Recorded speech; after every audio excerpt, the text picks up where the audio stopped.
जब श्रीलंका के जंगल में भक्त को शेर से बचाने के लिए साक्षात प्रकट हुए हनुमान जी। आज हम जिस सच्ची घटना को आपके सामने लेकर आए हैं वो हमें कोलकाता के रहने वाले सुशांत जी ने भेजी है। दोस्तों, आगे बढ़ने से पहले अगर आप हमारे चैनल पर नए हैं तो हनुमान जी से जुड़ी सच्ची घटनाओं को सुनने के लिए हमारे चैनल को जरूर सब्सक्राइब करें। कोलकाता के बंगाली ब्राह्मण घर में पैदा होने वाले 30 वर्षीय सुशांत जी ने अपने साथ श्रीलंका के जंगलों में घटी एक सच्ची घटना को हमसे साझा किया तथा हमें बताया कि उनका हनुमान जी में बचपन से ही बहुत श्रद्धा और विश्वास रहा है और जब वे सिर्फ 10 साल के थे तभी उन्होंने हनुमान चालीसा कंठस्थ कर लिया था और 25 साल के होते होते उन्होंने भारत में हनुमान जी के सारे प्रसिद्ध मंदिरों का दर्शन कर लिया था और अब उनका मन श्रीलंका जाने का था, जहाँ पर हनुमान जी से जुड़ी उन सभी जगहों का वो दर्शन करना चाहते थे जो रामायण में दर्शाया गया है। उन्होंने श्रीलंका जाने का टिकट करवाया और वहाँ पहुंचकर उन्होंने हनुमान जी से जुड़ी सभी जगहों का दर्शन किया और जब उन्होंने सभी जगहों पर दर्शन कर लिया और होटल के कमरे में बैठकर घर जाने के लिए टिकट करने लगे तो उनके मन में बेचैनी सी होने लगी कि कहीं कोई मंदिर या जगह छूट तो नहीं गई जहाँ वो दर्शन नहीं कर पाए हों, क्योंकि वो बार बार श्रीलंका हनुमान जी के दर्शन करने के लिए आ नहीं सकते थे।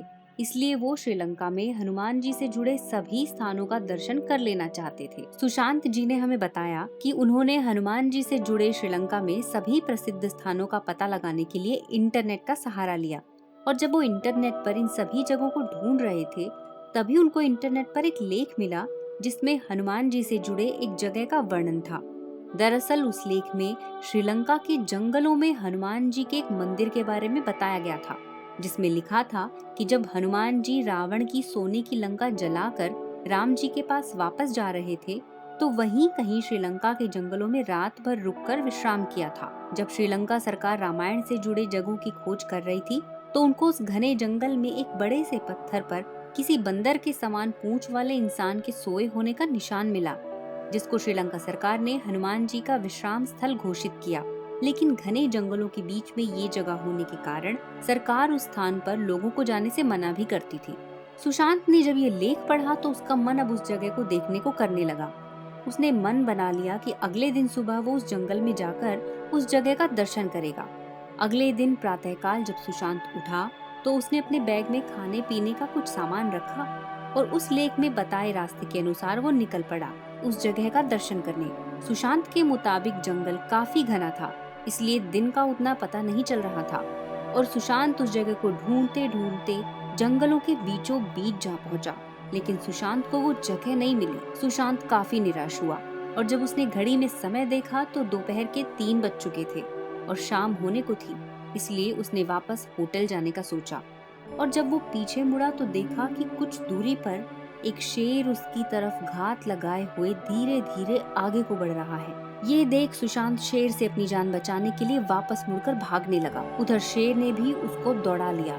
शेर से अपनी जान बचाने के लिए सुशांत जल्दी से एक बड़े पेड़ पर चढ़ गया। सुशांत ने बताया कि वो इतना डर गया था कि जब उसको अपनी जान बचाने का कोई उपाय सूझ नहीं रहा था तो उसी पेड़ पर वो बैठे बैठे हनुमान चालीसा का पाठ करने लगा और उधर शेर पेड़ पर चढ़ने की कोशिश कर रहा था, लेकिन पेड़ बिल्कुल सीधा होने के कारण शेर उस पर चढ़ नहीं पा रहा था। वहीं शाम होने को आई और सुशांत ने जब हनुमान चालीसा का पाठ करना आरंभ किया तभी नीचे से एक इंसान की आवाज आई कि अरे भाई, तुम पेड़ पर चढ़कर क्यों हनुमान चालीसा पढ़ रहे हो? सुशांत अचानक से उस इंसान को देखकर डरा और सोचने लगा कि बीच जंगल में अचानक से ये आदमी कहाँ से आ गया, जो देखने में काफी हट्टा कट्टा लग रहा था। कहीं वो आदमी उसको लूट कर जान से न मार दे। लेकिन तभी वो इंसान बोला कि अरे डरो नहीं भाई, मैं यही पास में नीचे गांव में रहता हूँ और पेशे से आयुर्वेदिक डॉक्टर हूँ। जंगल में जड़ी बूटी खोज रहा था, तभी किसी के हनुमान चालीसा का पाठ करने की आवाज सुनकर मैं अचरज में पड़ गया कि जंगल के बीचों बीच कौन हनुमान चालीसा पढ़ रहा है, और जब यहाँ आकर देखा तो आप आंखें बंद किए हनुमान चालीसा का पाठ कर रहे हैं। सुशांत ने उस आदमी को बताया कि उसके पीछे एक शेर पड़ा था और वो अपनी जान बचाने के लिए इस पेड़ पर चढ़ा था, और जब उसको कुछ समझ में नहीं आया कि वो अपनी जान कैसे बचाए तो वो लग गया हनुमान जी का पाठ करने कि अब हनुमान जी ही इस घने जंगल में उसकी मदद करेंगे। फिर उस आदमी ने बोला, देखो भाई, शाम हो गई है और कुछ देर में रात भी हो जाएगी, तो जान का खतरा बढ़ सकता है, इसलिए तुम नीचे उतरो और मेरे साथ चलो। मुझे जंगल से बाहर निकलने का एक छोटा सा रास्ता पता है, तो तुमको जल्दी से शहर की तरफ ले जाऊंगा। उस आदमी की बात मानने के अलावा सुशांत के पास कोई और रास्ता नहीं था, इसलिए वो पेड़ से नीचे उतरा और उस आदमी के साथ चल दिया। उस आदमी ने सुशांत से रास्ते में पूछा कि तुम आखिर जंगल के बीचों बीच क्या कर रहे हो। इस पर सुशांत ने उस आदमी को पूरी बात बताई। उसकी बात सुनकर उस आदमी ने बोला कि अरे भाई, वो जगह तो रास्ते में ही पड़ेगी और वहाँ से शहर का रास्ता बिल्कुल पास में ही है। उसकी बात सुन सुशांत ने राहत की सांस ली और हनुमान जी और उस इंसान का धन्यवाद अदा किया, और उसके साथ सुशांत अंततः उस जगह पर पहुंच गया जहां पर हनुमान जी ने विश्राम किया था। उस आदमी ने फिर सुशांत को बताया कि यही वो जगह है जहां पर हनुमान जी ने विश्राम किया था, और यहाँ से नीचे उतरने के बाद उसको मेरा गांव मिलेगा। वहां पहुंचकर वो किसी से भी पूछ लेगा तो वो उसको शहर का रास्ता बता देगा। उसकी बात सुन सुशांत ने उस इंसान का फिर से एक बार धन्यवाद किया और बोला कि आप बस कुछ मिनट रुको, मैं दर्शन कर लूं, फिर अच्छे से साथ में ही नीचे चलते हैं। फिर उस आदमी ने मुस्कुराते हुए कहा कि मुझे बहुत काम है, इसलिए मैं धीरे धीरे नीचे चल रहा हूँ। आप जल्दी से दर्शन करके पीछे पीछे आ जाओ।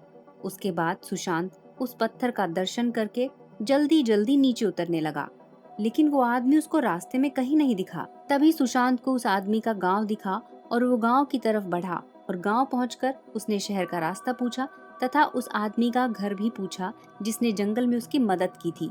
उसी गांव का एक आदमी जो हिंदी समझ सकता था, उसने सुशांत को शहर जाने का रास्ता बताया कि शहर जाने के लिए आपको यहाँ से कुछ दूर पर बस मिल जाएगी, लेकिन साथ में उसने ये भी बताया कि इस गांव में कोई भी आयुर्वेदिक डॉक्टर नहीं रहता। उस आदमी की बात सुनकर सुशांत अचरज में पड़ गया कि उसको तो उस आदमी ने रास्ते में इसी गांव के बारे में बताया था कि वो इसी गांव में रहता है, लेकिन अपनी तसल्ली के लिए उसने फिर से पूछा कि किसी और गांव में कोई आयुर्वेदिक डॉक्टर रहते हैं। इस पर उस गांव के आदमी ने बताया कि यहाँ किसी भी गांव में कोई आयुर्वेदिक डॉक्टर नहीं है और यहाँ के लोग इलाज के लिए शहर के अस्पताल में जाते हैं।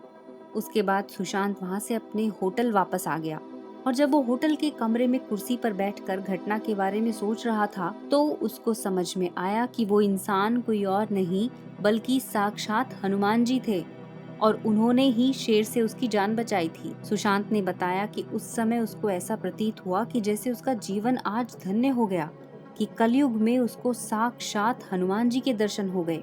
तो दोस्तों, देखा आपने कि कैसे हनुमान जी ने अपने भक्त की जान शेर से बचाई। दोस्तों, अगर आपके पास या आपके साथ ऐसी कोई घटना घटित हुई है तो आप स्क्रीन पर चल रहे नंबर पर व्हाट्सएप पर शेयर कर सकते हैं। और अगर आपको ये घटना पसंद आई हो तो इस वीडियो को लाइक करना और कमेंट में जय श्री राम लिखना ना भूलिए।